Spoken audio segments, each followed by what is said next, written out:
Hello my friends, welcome.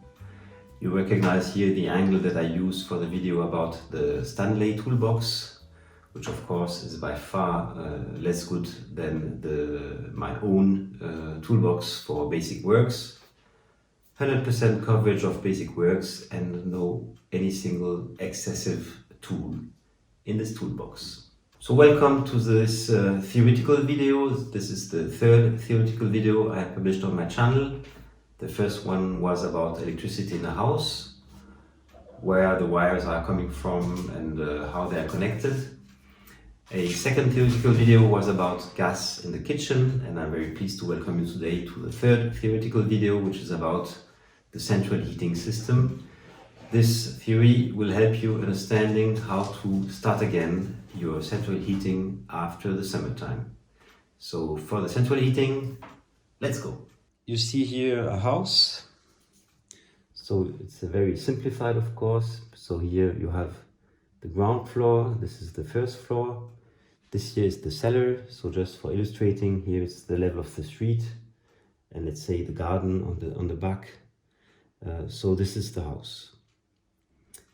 So now back to the central heating. What is very important to understand is that the central heating is composed by a unique circuit. In electricity, you will call this a circuit built in series.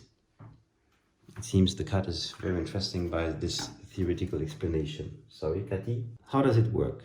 It's really super simplified, but that's that you can understand. Basically, this is the water from the city arriving here, and you see here there are two taps that you will recognize in the first video for putting back some pressure into the circuit. Then the water here is in the circuit, and there is here a kind of deviation which makes that it goes into the central heating system, la chaudière, and the, let's say, cooler water coming from here will be heated in the machine, and then it's flowing into the circuit. And here there is a little device which is the basis of the central heating, which is the circulator. This will make circulating the water which is in the water pipes. So here it's hot water coming out.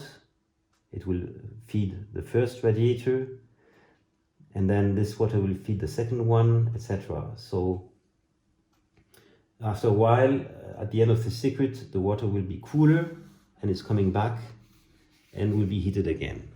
So this is the cycle of the heating. After the summertime, what happens is that there is less water in the circuit.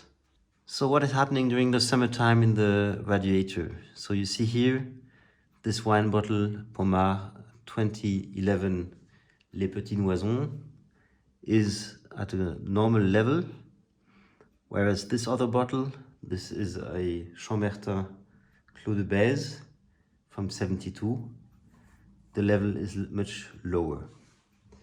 So again, I'm not a physicist, so please, physicists, leave in comment the scientific reason why the radiator water is just disappearing during the summertime. And what is really very important for good heating is that there is no more air in the circuit. So you need to have a rather good pressure. I think it's usually around 2 bars. That's at least my experience. And that will make that your radiators are full of water, and this water will then be heating the room.